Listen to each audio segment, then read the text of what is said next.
시청자 여러분 안녕하십니까? 4월 15일 JTBC 아침 N을 시작합니다. 먼저 오늘 아침 주요 뉴스입니다. 트럼프 미국 대통령이 자동차 핵심 부품에 대한 면제 가능성을 시사했습니다. 미국으로 생산 시설을 옮기는 시간을 고려하겠다는 건데 오락가락 관세 행보에 전 세계 혼란이 이어지고 있습니다. 정부가 미국의 25% 상호 관세를 낮추기 위한 협상을 본격적으로 시작합니다. 한덕수 대통령 권한대행은 한미 협상을 앞두고 트럼프 대통령과 직접 소통하겠다는 뜻을 밝혔습니다. 내란 우두머리 혐의로 기소된 윤석열 전 대통령이 첫 형사재판에 출석해 혐의를 전면 부인했습니다. 중앙선관위 압수수색 등 일부 혐의에 대해선 부하들이 오해한 거라며 남 탓으로 돌렸습니다. 봄날 같지 않은 쌀쌀한 날씨가 이어지는 가운데 오늘 아침도 일부 지역 기온이 영하권으로 내려갔습니다. 북극에 찬 공기를 품은 저기압 소용돌이 때문인데 낮부터는 기온이 평년 수준으로 회복될 전망입니다. 미국이 쏘아올린 관세 전쟁 혼란을 더해가고 있습니다. 트럼프 대통령은 또다시 정책을 뒤집을 걸로 보입니다. 이번엔 다음 달 3일 시행할 자동차 부품 관세는 유예를 검토하고 스마트폰 관세는 자국 기업인 애플만 면제할 가능성을 내비쳤습니다. 타깃이 중국이 히토류 수출을 중단하는 맞대응에 나서면서 우리나라도 영향이 불가피해졌습니다. 첫 소식 워싱턴 정강현 특파원입니다. 트럼프 대통령이 관세 정책과 관련해 또 한 발 물러섰습니다. 이번엔 자동차 부품에 부과되는 관세를 일부 유예할 것을 시사했습니다. I'm looking at something to help some of the car companies where they're switching to parts that were made in Canada, Mexico, and other places, and they need a little bit of time. 자동차 관세 25%는 지난 3일부터 시행되고 있습니다. 다만 엔진과 변속기, 파워트레인 등 주요 부품은 다음 달 3일 시행될 예정이었습니다. 하지만 포드와 GM 등 미국 자동차 회사들도 당장 부품 수입 관세를 피할 수 없게 되면서 돌연 유예 검토에 들어간 걸로 보입니다. 트럼프 대통령은 지난 며칠 새 관세 정책을 반복해서 뒤집는 모습을 보였습니다. 상호 관세에서 스마트폰은 빠진다고 했다가 새로 생기는 반도체 관세에 포함된다고 말을 바꾸더니 어제는 유연성을 언급하며 특정 제품에만 관세를 면제할 가능성까지 내비쳤습니다. Are you going to announce tariffs on things like iPhones, tablets? Well, that's going to be announced very soon. Some products there's flexibility for some products. For some products, yeah, maybe. 이 때문에 애플만 특정해 관세를 빼주는 것 아니냐는 해석이 나왔는데 오늘은 팀 쿡 애플 최고 경영자와 이야기를 나눴다며 이런 관측에 힘을 싣는 발언을 했습니다. What about any Apple products, other cell phones? Look, I'm a very flexible person. I don't change my mind, but I'm flexible. There'll be maybe things coming up. I speak to Tim Cook. I help Tim Cook. 트럼프 대통령이 사실상 하루 단위로 관세 정책을 번복하고 특정 기업에만 관세 면제를 시사하는 발언까지 하면서 글로벌 경제의 불확실성만 더 키우고 있다는 비판이 나오고 있습니다. 워싱턴에서 JTBC 정강현입니다. 미국이 오락가락하는 사이 중국은 첨단 장비에 들어가는 히토류 수출을 통제하는 보복에 나섰습니다. 백악관은 곧장 모든 옵션을 검토하겠다며 추가 보복을 예고했는데요. 세계 1, 2위 경제 대국 간의 무역 전쟁이 점점 거세지고 있습니다. 조민중 기자입니다. 미국의 대중국 145% 관세 폭탄에 중국이 꺼내든 카드는 전략물자인 히토류의 수출 통제입니다. 가돌리늄 등 중히토류와 히토류 자석 등 7종이 대상입니다. 2023년 기준 전 세계 중히토류 공급량의 99%가 중국에서 나옵니다. 결국 반도체와 로봇 등 첨단 장비에 들어가는 핵심 재료인 히토류 공급을 끊어 미국 산업에 타격을 주겠다는 의도입니다. 이 같은 중국의 반발에 미국은 더 큰 보복을 준비하고 있습니다. 케빈 애시 미 백악관 국가경제위원회 위원장은 중국의 히토류 수출 통제에 대해 우려스럽다면서도 모든 옵션을 검토하고 있다고 말했습니다. 중국인 유학생의 비자 취소 등 비관세 분야에 대한 추가 보복 조치가 나올 수 있다는 분석입니다. 중국의 히토류 수출 통제는 전 세계를 대상으로 한 만큼 우리나라도 영향이 불가피합니다. 지난해 한국의 히토류 수입 가운데 중국이 차지하는 비중은 절반이 넘습니다. 히토류 공급 중단이 길어지면 반도체와 방위산업 등 핵심 수출 산업에 큰 타격을 받을 수밖에 없습니다. 현재 산업부가 파악한 히토류 공공비축과 민간 재고는 최대 6개월분에 불과합니다. 산업부는 미중 무역전쟁 장기화를 대비해 호주 등 히토류 보유국과 협력을 강화하는 한편 히토류 사용 저감 기술 개발 지원도 확대할 예정입니다. JTBC 조민주입니다. 우리 정부는 미국이 매긴 상호 관세 25%를 낮추기 위해 협상을 본격적으로 시작합니다. 첫 협상 테이블엔 트럼프 대통령이 언급한 알래스카 액화 천연가스 프로젝트가 오를 전망입니다. 한덕수 대통령 권한 대행은 관세 최소화를 위해 필요하면 트럼프 대통령과 직접 소통하겠다고 했습니다. 이재승 기자입니다. 미국발 관세 전쟁에 대한 우리나라의 대응도 빨라지고 있습니다. 한덕수 대통령 권한 대행은 경제안보전략 TF 회의를 통해 트럼프 대통령이 한국과 즉시 협상을 지시한 거로 보인다고 밝혔습니다. 이어 곧 트럼프 대통령이 수건 사업으로 언급한 알래스카 LNG 관련 화상회의가 있을 거라고 예고했습니다. 서로 윈윈하는 이러한 협상을 진행하겠다는 그러한 우리의 의지가 트럼프 대통령도 동의를 한 것이라고 저는 그렇게 생각하고 있습니다. 알래스카 LNG 프로젝트는 알래스카 북부 가스전에서 남부 니키스키 지역까지 LNG를 운송, 수출하는 사업입니다. 트럼프 대통령이 미국산 에너지 지배력 강화를 위해 추진하는 사업으로 총 사업비만 440억 달러로 추정됩니다. 우리 정부는 LNG를 첫 단추로 조선업 협력과 무역 균형 등을 통해 관세 협상에 나설 것으로 분석됩니다.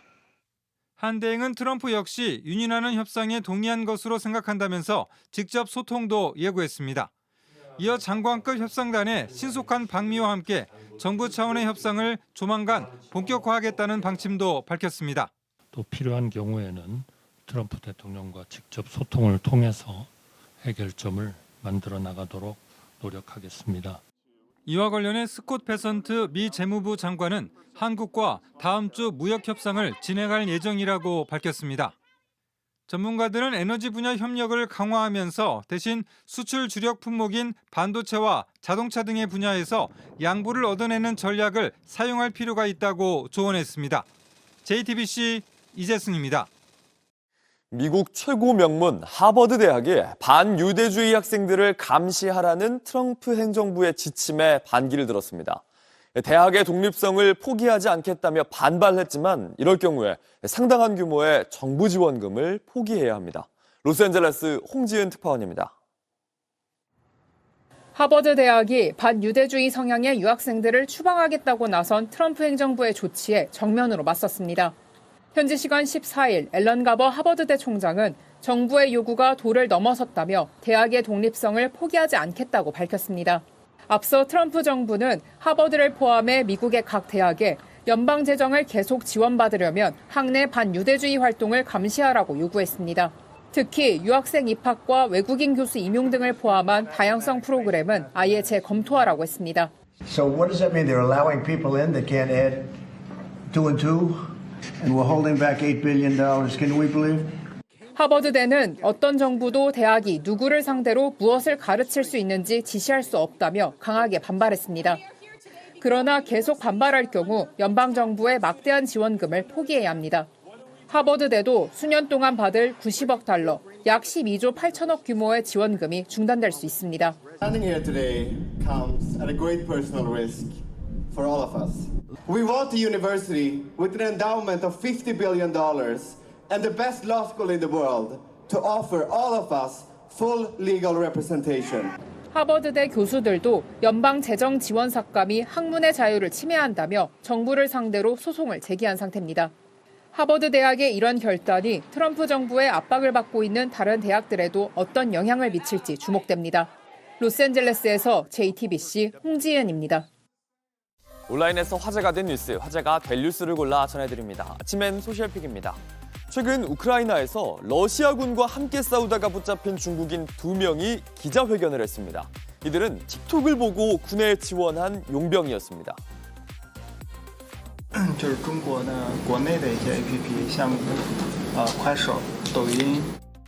지난 8일 젤렌스키 우크라이나 대통령은 우크라이나 도네츠크 지역에서 싸우던 중국인 2명을 붙잡았다고 밝혔습니다.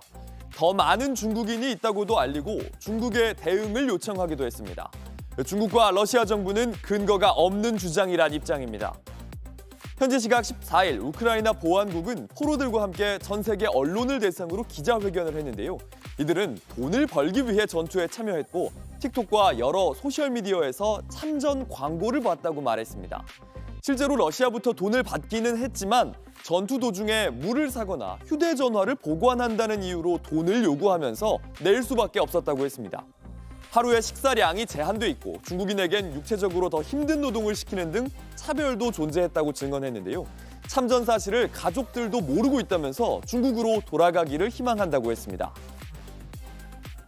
对于想参加这个对乌克兰的战争的中国同胞，我想说的是，不要参与这场战争。俄罗斯给予我们的都是谎言，都是假的。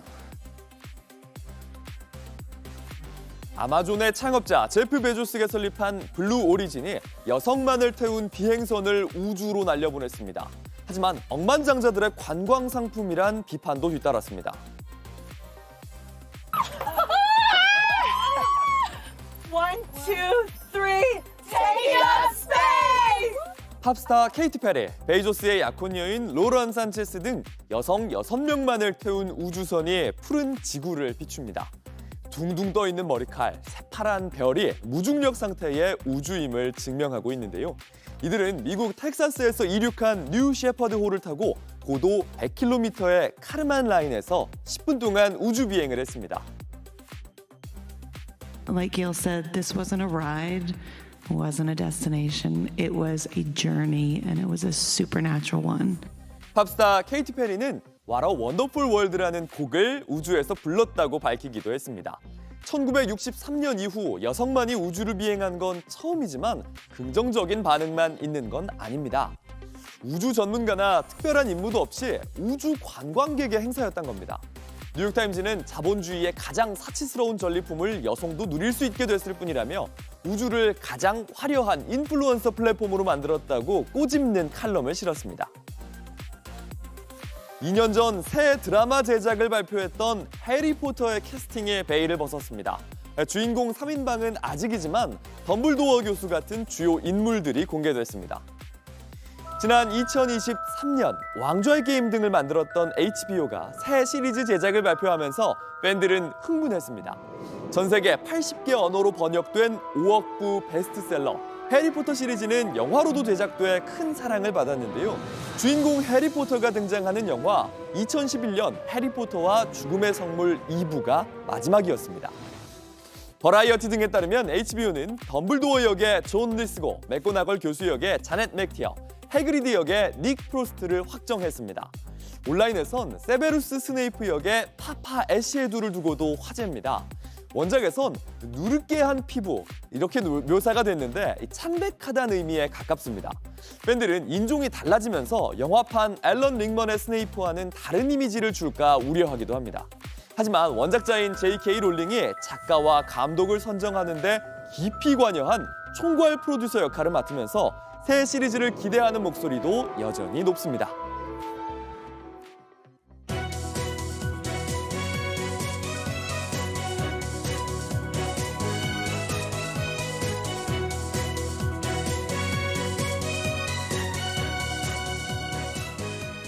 어제 윤석열 전 대통령은 내란 우두머리 혐의 첫 형사재판에 나와서 80분 넘게 직접 반박했습니다. 계엄이 평화적인 대국민 메시지였을 뿐이라고 했는데 헌법재판소가 8대0 만장일치로 모두 탄핵한 주장입니다. 검찰을 향해선 공소장을 이해하기가 어렵다며 훈계하듯 말했습니다. 김태영 기자입니다. 윤석열 전 대통령의 첫 형사재판은 피고인의 공소 사실을 알리는 검찰의 모두 진술로 시작됐습니다. 검찰이 먼저 윤석열 피고인으로 칭하겠다며 약 1시간 동안 PPT로 윤 전 대통령의 내란 혐의를 설명했습니다. 공소장에 적시된 계엄 모의부터 포고령, 국회 봉쇄, 선관위 점거, 정치인 체포 시도 등 주요 혐의를 하나하나 짚어가며 밝혔습니다. 검찰이 모두 진술을 마치자 윤 전 대통령은 검찰이 준비한 PPT를 띄워달라고 요구하더니 직접 반박에 나섰습니다. 먼저 검찰의 공소장을 문제 삼았습니다. 몇 시간 동안 벌어진 일들을 그냥 나열식으로 적은 공소장이라며 몇 시간 만에 비폭력적으로 해제한 사건을 거의 공소장에 박아 넣은 것 같은 걸 내란으로 구성한 건 법리에 맞지 않는다고 주장했습니다. 헌재가 인정한 탄핵 심판 증언을 무시하는 발언도 이어갔습니다. 겁을 먹은 사람들이 수사기관의 유도에 따라서 진술한 것이라며 비상계엄은 평화적인 대국민 메시지 계엄이었다고 했습니다. 탄핵 심판에서 들고 나왔던 논리를 훨씬 강경한 어조로 반복했습니다. 무력으로 국민을 억압하는 계엄이 아니라 계엄의 형식을 빌린 대국민 호소입니다. 국민들께서 상황을 직시하고 이를 극복하는 데 함께 나서달라는 절박한 호소입니다. 윤 전 대통령은 계엄에 대한 판단은 대통령이 갖는 것이고 장관이나 국민보다 수백 배 정보를 가져서 사법 판단 대상이 안 된다는 주장을 또 되풀이했습니다. 하지만 이는 헌재에서 탄핵된 주장입니다. 이 사건 계엄 선포가 고도의 정치적 결단을 요하는 행위라 하더라도 그 헌법 및 법률 위반 여부를 심사할 수 있습니다. 윤 전 대통령은 모두 발언만 약 82분간 했습니다. 재판부가 발언이 너무 길어진다고 지적하자 변론인 말은 줄이고 피고인 주장을 최대한 하고 싶다며 말을 이어갔습니다. 앞서 헌법재판소는 윤 전 대통령과 관련한 혐의를 모두 헌법과 법률을 위반한 것이라고 판단했습니다. 비상계엄 선포는 주권자인 국민의 신임을 중대하게 배반한 행위라고 강조했습니다. 헌재는 경고성이나 호소용 계엄은 있을 수 없다며 전원일치 의견으로 파면 결정을 내렸습니다. 비상계엄은 대국민 호소란 윤 전 대통령의 주장은 헌재의 결정에 불복한 것이란 지적이 나옵니다. JTBC 김태영입니다. 탄핵 심판 때와 마찬가지로 형사재판에서도 윤 전 대통령은 부하 탓을 했습니다. 군인들이 지시 이상의 불필요한 조치를 했다는 겁니다. 계엄 사전 모의는 코미디 같은 얘기라고도 주장했습니다. 조혜연 기자입니다. 윤석열 전 대통령은 형사재판에서도 자신과 김용현 전 국방부 장관 지시 이상으로 군인들이 불필요한 조치를 취했다는 취지로 주장했습니다. 사령관들이나 부대장들이 저와 장관의 커뮤니케이션을 넘어서 비상 매뉴얼로 조치를 취했지 않나 싶다고 말한 겁니다. 자신이 병력 투입을 지시한 사실은 무시한 채 유혈 사태가 일어나지 않게 하려고 소수 병력만 투입한 것이라고 주장하기도 했습니다. 이는 탄핵 심판 증언과 비슷합니다. 각자 정해진 매뉴얼대로 하다 보니까 전하 장관이 생각한 것 이상의 어떤 그 조치를 준비를 했을 수는 있습니다만은 하지만 헌재는 나라에 봉사하는 군인을 시민과 대면하게 한 건 윤 전 대통령이고 비극을 막은 건 오히려 시민과 군인이었다고 판단했습니다. 국회가 신속하게 비상계엄 해제 요구를 결의할 수 있었던 것은 시민들의 저항과 군경의 소극적인 임무 수행 덕분이었으므로 지난해 총선 직전 삼청동 안가에서 여인형전 방첩사령관 등을 상대로 비상대권을 언급한 것에 대해선 군의 정신교육을 위한 자리였다고 해명했습니다. 군인들이 공무원 같고 유약해 철저한 정신무장이 필요하다는 이야기가 나왔다며 계엄 사전 모의는 코미디 같은 얘기라 말했습니다. 이어 군이 정치적 중립을 견지한다 해도 알 건 알아야 한다고 생각했다며 군 사령관들을 불러 모아 시국 상황을 언급한 걸 정당화했습니다. 하지만 헌재는 윤 전 대통령을 파면하며 정치적 목적으로 국군 통수권을 남용했다고 판단했습니다.